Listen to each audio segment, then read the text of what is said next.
Ravi de vous accueillir dans cette émission baptisée Engagés, EES, des femmes et des hommes qui s'engagent pour une cause, pour un combat. Et nous sommes ici, comme vous le découvrez évidemment derrière moi, dans une caserne de pompiers, pas n'importe où, à Gonesse. C'est dans le Val d'Oise, avec des pompiers qui d'ailleurs viennent de partir il y a quelques minutes en intervention. On va parler de l'engagement. Alors le métier de pompier, c'est évidemment un métier d'engagement, un métier de passion. Et on va en parler avec quelqu'un qui lui aussi est très engagé. Et on voulait essayer de comprendre ce qui poussait son engagement. Nous sommes avec Mathieu Maucor. Bonjour Mathieu. Bonjour Arnaud Ardouin. Très très heureux de vous accueillir. Alors vous êtes le délégué interministériel à la jeunesse. On est ici au milieu de cette caserne de pompiers. Alors vous ne l'avez pas choisi par hasard, cette caserne de pompiers. Pourquoi nous sommes là et pourquoi vous avez choisi ce lieu emblématique ? Parce que j'ai eu la chance de travailler ces derniers mois avec le capitaine de cette caserne de Gonesse qui s'appelle Moussa Kébé, qui est quelqu'un d'extraordinaire, qui a fondé une association qui s'appelle Espoir Jeune et qui aide des jeunes du Blanc-Ménil et de Gonesse à avoir du soutien scolaire, à avoir un droit au rêve dont ils sont souvent privés. Et c'était important pour moi de lui rendre hommage et de rendre hommage de manière plus générale aux pompiers qui sont toujours présents quand on a besoin d'eux, particulièrement avec les événements récents. Et donc il y a tout un symbole à cette présence aujourd'hui. Un petit mot, parce que l'émission Engagée, c'est aussi l'occasion de mettre un coup de projecteur sur des personnalités du monde politique, du monde associatif, du monde entrepreneurial qui s'engagent. Vous vous engagez, vous avez moins de 40 ans. À l'origine, vous êtes très diplômé. Tout vous destinait finalement à ne pas avoir ce type d'engagement en direction des quartiers, en direction de ces jeunes femmes et hommes. Il vient d'où votre engagement ? Il vient du ventre, je crois, avant tout. Et il vient des exemples que j'ai pu avoir, je crois, dans ma famille. Quand j'étais plus jeune, j'avais une grand-mère qui était très engagée dans la Ligue contre le cancer, une autre qui était infirmière et qui était engagée par son travail au quotidien. Donc c'est des exemples qui m'ont toujours marqué. Le fait d'aller vers l'autre, de venir soigner les personnes, quelles que soient leurs origines, quelles que soient leurs conditions sociales, d'où qu'elles viennent. C'est quelque chose qui a toujours été très important pour moi. Et puis, je crois que j'ai toujours ressenti, moi, ce plaisir et ce besoin de me mélanger, d'aller dans des endroits que je ne connaissais pas. Et je suis pas issu, par exemple, des quartiers prioritaires de la politique de la ville, mais maintenant, j'y passe beaucoup de temps et j'y prends un plaisir immense, au-delà du sens que ça apporte, je crois, à mon action. Moi, je vous suis, Mathieu Maucor. Évidemment, je vous suis sur les réseaux sociaux. Je découvre vos activités. Vous êtes tout le temps sur le terrain, effectivement, dans les quartiers prioritaires de la ville, en direction de jeunes.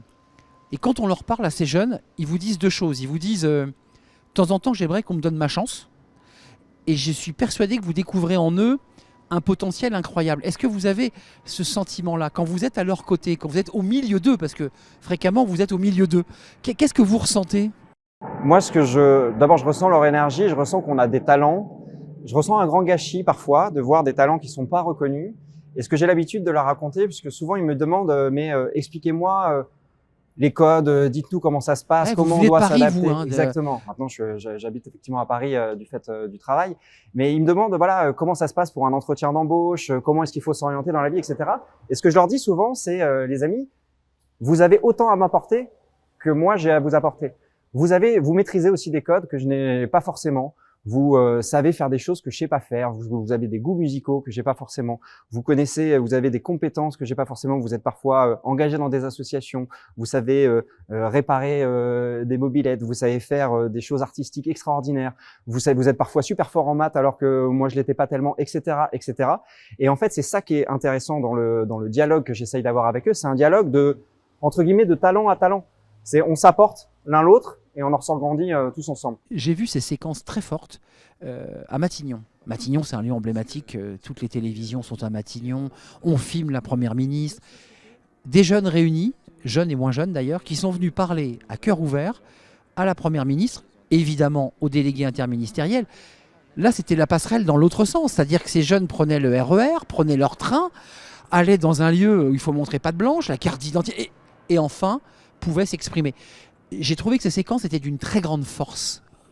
Moi, je veux rendre hommage à la première ministre auprès de laquelle je travaille sur ça, puisque c'est elle qui a voulu vraiment marquer cette écoute active des jeunes et les inviter dans un espace qui est assez symbolique et qui est souvent vu comme un peu fermé, les dorures de la République.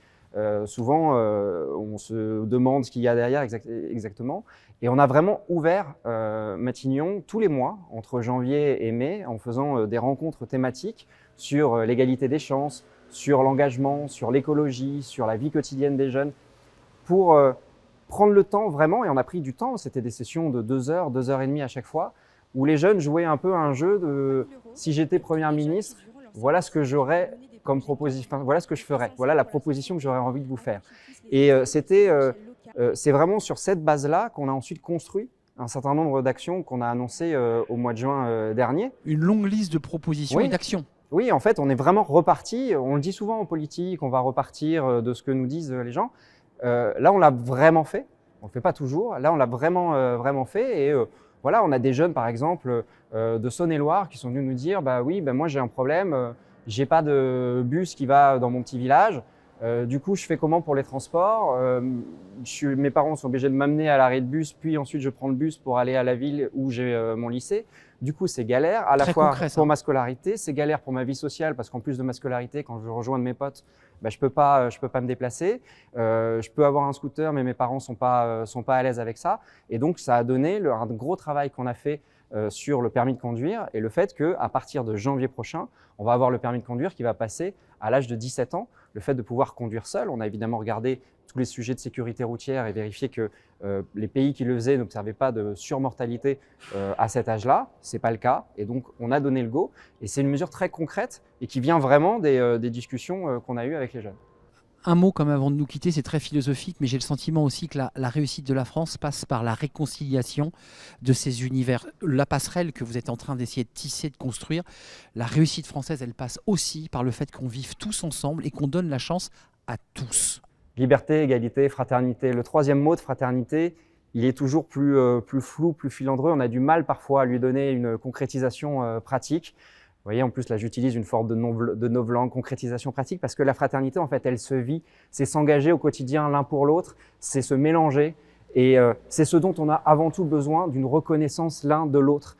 Vous savez, moi, je pense que c'est la matrice commune aux différentes crises qui nous ont touchés ces dernières années. Je mets le Covid, évidemment, à part, puisque c'était un sujet de virus. Mais dans les gilets jaunes, la crise des émeutes de la fin du mois de juin, à chaque fois ressort ça, ce besoin de se mélanger, ce besoin d'avoir le sentiment qu'on appartient tous à un même bateau, à une même aventure collective. Et je pense qu'il faut qu'on arrive à donner du concret derrière ça. Je vous donne un exemple de concret qu'on peut donner derrière ça. On développe depuis 3 ans en France une politique qui s'appelle « Un jeune, un mentor ». C'est l'idée que vous pouvez bénéficier d'un parrain ou d'une marraine qui vient pas de votre milieu social ou de votre milieu géographique et qui va pouvoir vous aider à vous ouvrir les yeux sur plein d'opportunités qui existent, à vous faire bénéficier de son réseau, etc. C'est un truc très simple qui apporte autant à la personne qui mentore qu'à la personne, au jeune qui va être mentoré. Et c'est de la fraternité en action. Et des programmes comme ça, moi je suis convaincu qu'on doit les multiplier et qu'en fait, la fraternité et la réconciliation française, elle se fait un peu avec des politiques publiques, entre guillemets, par le haut, des grandes lois, des grands projets, mais elle se fait beaucoup par le bas, au quotidien, en se croisant, en donnant tous un peu plus de temps à ceux qui nous entourent. Merci Mathieu Maucor d'être venu dans cette première séquence de notre émission Engagé. Vous êtes un homme engagé et on va partir à la rencontre d'autres personnages. On l'a évoqué, hein, Moussa, le capitaine de cette caserne. Il a 33 ans, il faut le préciser. C'est un garçon réellement exceptionnel dans son parcours, dans ses engagements de pompier évidemment, mais aussi dans son engagement de citoyen. Et c'est notre deuxième séquence évidemment de cette émission Engagée, ici toujours à la caserne de Gonesse. Alors Mathieu Maucor est toujours avec nous, le délégué interministériel à la jeunesse, et puis Moussa Kébé nous a rejoint. Alors on est ici au foyer, qui est l'endroit où on peut prendre un temps de pause entre les interventions, le travail, les entraînements. C'est ici que les 80 pompiers viennent souffler un peu, parce que c'est un métier très difficile. Moussa Kébé, on est heureux de vous parler, vous êtes capitaine, chef de centre, vous avez 33 ans. Vous êtes né en Seine-Saint-Denis, vous êtes du Blanc-Ménil. Je vous pose la même question que j'ai posée à Mathieu Maucor. Qu'est-ce que veut dire pour vous le mot engagement ou engagé? Ça veut dire beaucoup de choses. Moi, je me considère comme une personne engagée à travers mes activités personnelles et professionnelles. En qualité de sapeur-pompier, on est forcément engagé pour la population. On ne peut pas s'engager chez les sapeurs-pompiers lorsque on n'est pas altruiste ou qu'on aime aider les gens. Donc forcément, ça passe par là. L'engagement, ça veut dire ça. Et également, nous, on parle beaucoup d'engagement ici chez les pompiers parce que dans ce centre de secours-là, on a des pompiers professionnels, mais beaucoup de pompiers volontaires. Et les pompiers volontaires qui sont présents ici ne sont pas ici en qualité de travailleurs, mais c'est un engagement personnel. Ils viennent donner de leur temps personnel pour aider la population. Ce que je trouve intéressant dans votre démarche, c'est que vous êtes pompier volontaire pendant 9 ans. Vous montez une association, vous n'êtes pas encore pompier, vous êtes à la fac, comme on dit, vous êtes étudiant, et vous créez une association qui s'appelle Espoir Jeunesse. Et presque simultanément, vous devenez pompier. Qu'est-ce qui s'est passé en vous? Qu'est-ce qui a fait que vous vous êtes dit, il faut que je m'engage? Je souhaitais m'engager quand j'étais en CE1. CE1? Oui. Quand j'étais en CE1, que je souhaitais m'engager, c'est à ce moment-là justement que je souhaitais être sapeur-pompier. Mais souvent, on a des envies, mais on n'arrive pas à mettre de mots sur ces envies-là. Donc, on ne parle pas d'engagement quand on est en CE1, quand on a 8, 9 ans, 10 ans, 11 ans, mais on sait ce qu'on veut faire. Et j'ai eu l'occasion de le faire à la fin du lycée et d'entrer chez les sapeurs-pompiers volontaires. Et parallèlement à ça, effectivement, il y a l'association, cette volonté d'aider également les jeunes. Et c'est un hasard en réalité que ça arrive les deux en même temps.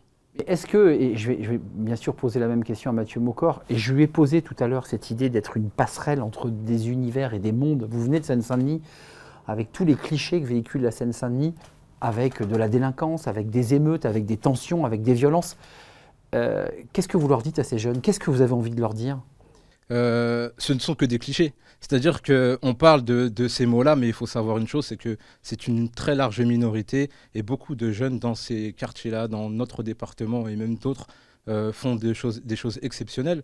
Et autre chose, nous, on parle d'engagement encore une fois chez les sapeurs-pompiers. Les sapeurs-pompiers donnent cette possibilité-là à chacun de ces jeunes de s'engager, d'aider la population, d'aller éteindre des feux, etc. Et donc moi, ce que j'ai envie de dire, c'est rejoignez-nous. Je vais poser la question à Mathieu Maucor parce qu'il est le délégué interministériel. Vous connaissez Moussa. Mathieu, cette question, elle est simple. D'abord, comment vous vous êtes rencontrés? Comment ça s'est passé? Parce qu'il est très modeste, Moussa, mais quand même, il joue un rôle d'ambassadeur incroyable pour tous ces jeunes dits des quartiers qui se disent « mais il est devenu capitaine des pompiers ». C'est un ambassadeur. Franchement, on se sent tout petit à côté de Moussa parce qu'il incarne non seulement l'engagement dans son travail, mais aussi à côté, en gros, tout son temps est consacré aux autres quasiment. Et franchement, en termes d'exemple, on a quasiment pas mieux. Alors, il y a d'autres exemples de jeunes engagés et c'est ça un des plaisirs aussi du travail de délégué interministériel à la jeunesse, c'est de pouvoir identifier des 15-35 ans comme ça qui s'engagent pour les autres. Nous, on s'est rencontrés pas loin d'ici, au collège Nelson Mandela au Blanc-Ménil, puisque Moussa m'avait convié à faire une intervention auprès d'un petit groupe d'une dizaine de personnes, d'une dizaine d'élèves très méritants qui bénéficiaient d'une semaine, je crois, d'accompagnement intensif. C'est une des actions que fait l'association Espoir Jeunes. Et j'étais venu partager mon parcours, quelques conseils, répondre à des questions, contribuer à leur ouvrir les yeux sur un monde plus politique et public qui connaissaient pas forcément très bien. Quelques mots quand même, parce qu'on n'est pas n'importe où. Une caserne de pompiers a des règles extrêmement strictes, une organisation très codifiée. Ces 16 jeunes qui sont venus sonner, alors ils viennent aussi parce qu'il y a aussi la magie de l'uniforme. Les pompiers ont une très belle cote parmi les Français, mais ça demande de la discipline, hein. Il faut venir à l'heure, il faut être rigoureux, il faut s'entraîner physiquement, il faut avoir la tête quand même bien posée. Vous leur expliquez ça? Parce qu'il y a un vrai débat dans notre société. Les jeunes ne sont pas disciplinés, les jeunes des quartiers font n'importe quoi. On entend ça. Mais comment on fait alors pour... Effectivement, il y a un cadre et ce cadre-là est très important. C'est un cadre qui permet justement à beaucoup de jeunes qui ne connaissent pas forcément ce monde-là de s'adapter et de s'intégrer dans la société.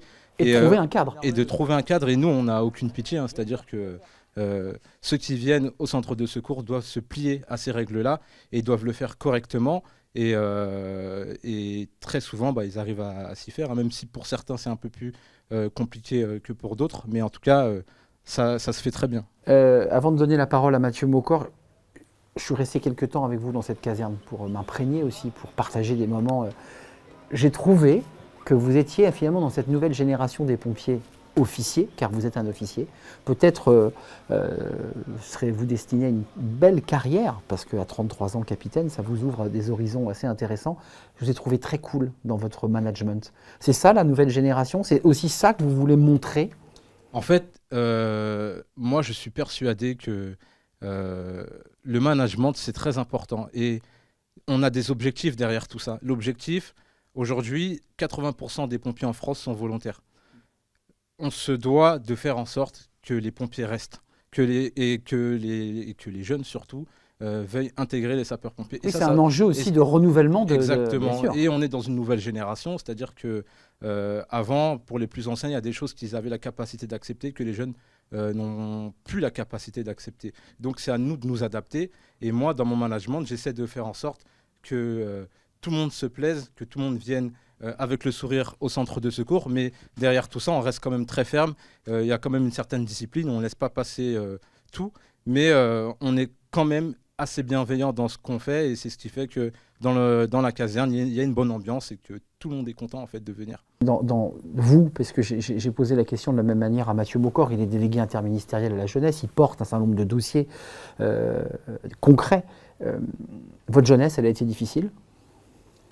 J'ai grandi dans un environnement très très difficile, extrêmement difficile, mais j'en suis très fier et je pense que c'est ce qui a fait ma force et c'est ce qui fait qu'aujourd'hui j'arrive à aborder des sujets ou aborder des situations avec facilité. Et pour moi vraiment c'est une bonne chose et ensuite il faut essayer d'utiliser toutes ces expériences personnelles et les transformer dans sa vie professionnelle. C'est quand même un choc de culture quand on regarde les états-majors, alors de la BSPP dans le 17e, mais des états-majors départementaux, c'est plutôt des états-majors assez blancs quand même. Mais ça tend justement à changer. Avec vous d'ailleurs. Ça tend justement à changer, il y en a de plus en plus. Et ça, justement, et aujourd'hui même l'État le permet, il faut qu'il y ait plus de diversité. Quand on parle de diversité, c'est la mixité même, hein, plus de femmes, effectivement plus de jeunes des quartiers populaires. Aujourd'hui même, ce qui est permis chez les sapeurs-pompiers, c'est les monomissions. On a des pompiers qui ne viennent que pour prendre l'ambulance et pas ce qui est le cas ici d'ailleurs. Et c'est le cas ici. Il y a un jeune de 17 ans qui ne fait que l'ambulance. Exactement, c'est ça. Et donc ça permet à ces plus jeunes-là et même des personnes un peu plus âgées de pouvoir également participer aux actions des sapeurs-pompiers. Donc tout ça, la mixité est importante et très importante et on tend vraiment vers ça, c'est une très bonne chose. Moussa, Mathieu, merci. L'émission n'est pas terminée. Engagé, c'est aussi une manière de faire comme ça des passerelles et des rencontres. Et on va partir à la rencontre d'une jeune fille brillante, scolairement brillante, qui vient des quartiers prioritaires de la ville, que vous accompagnez Moussa, et on part à sa rencontre. Dernière partie de notre émission Engagé, justement à la rencontre de ces jeunes engagés. Alors peut-être qu'ils ne le savent pas eux-mêmes qu'ils sont engagés. Avec nous, Ivana Essartier. Bonjour Ivana. Bonjour. On est très heureux de vous accueillir. Vous avez 15 ans, vous êtes une élève de 3e qui allait rentrer en seconde, hein, là c'est dans quelques jours la rentrée.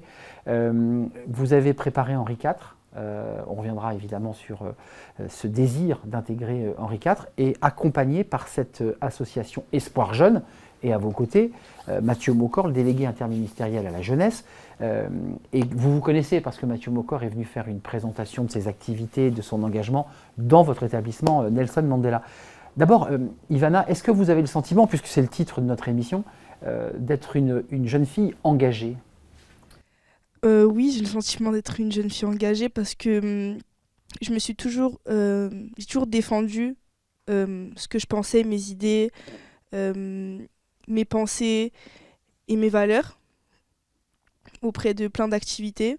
Mathieu Maucor, je vous pose la question parce que vous êtes venu il y a quelques mois dans cet établissement Nelson Mandela. C'est là où vous croisez Ivana et puis ensuite l'aventure va se poursuivre puisqu'Ivana, très engagée, viendra à Matignon poser des questions, s'exprimer et nous faire partager à la Première ministre son point de vue. Comment vous la regardez, Ivana? Parce que le débat que je pose, c'est un débat fondamental. Les grands médias, le regard que nous portons, nous, sur les quartiers.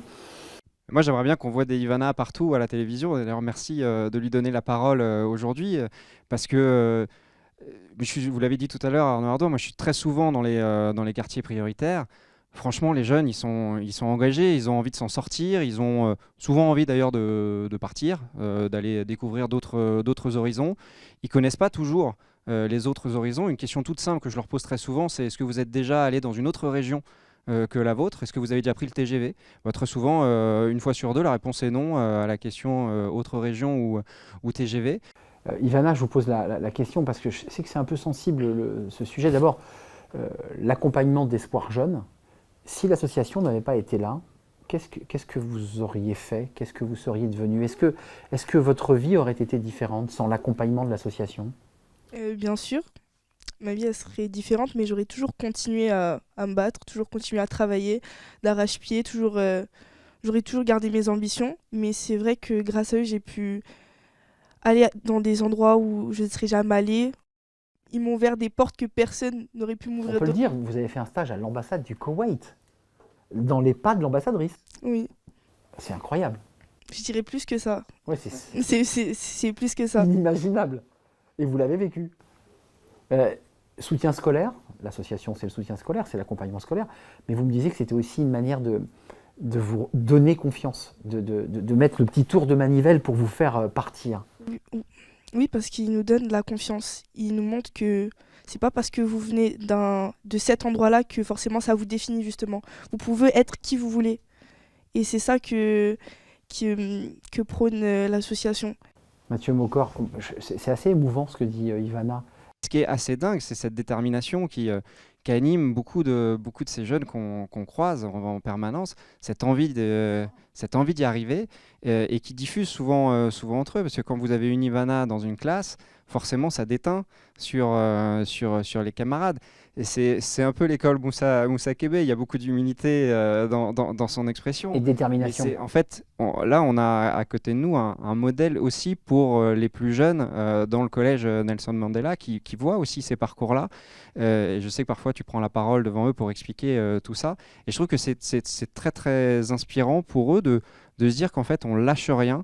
Et ce feu sacré-là, il ne faut surtout pas qu'on l'éteigne. Et pour ne pas l'éteindre, il faut qu'on veille tous à envoyer en fait des quartiers, une image qui est fidèle à la réalité, qui soit ni idyllique, mais pas non plus manichéenne ou toute noire comme on peut le dépeindre parfois. Merci Mathieu Mocor d'être venu, d'avoir pris ce temps. Merci aussi de nous avoir présenté, parce que c'est vous qui nous avez présenté ces personnalités. Ce n'est pas des personnages, ce sont des personnalités. Merci Ivana. Je vous dis bon vent pour la suite de votre scolarité, pour cette rentrée en seconde dans un lycée Blanc-Ménil. Et puis on va se recroiser du côté d'Henri IV pour la première. Non, on part comme ça? Merci Ivana, merci Mathieu, et merci évidemment à toutes les équipes et à toute l'équipe de la caserne de Gonesse, les 80 femmes et hommes. Merci au capitaine, au chef de centre Moussa Kébé et l'association Espoir Jeune. Voilà l'engagement, voilà l'esprit de cette émission engagée. J'espère que ça vous a plu et je vous dis à très très bientôt pour un prochain numéro. Bye bye.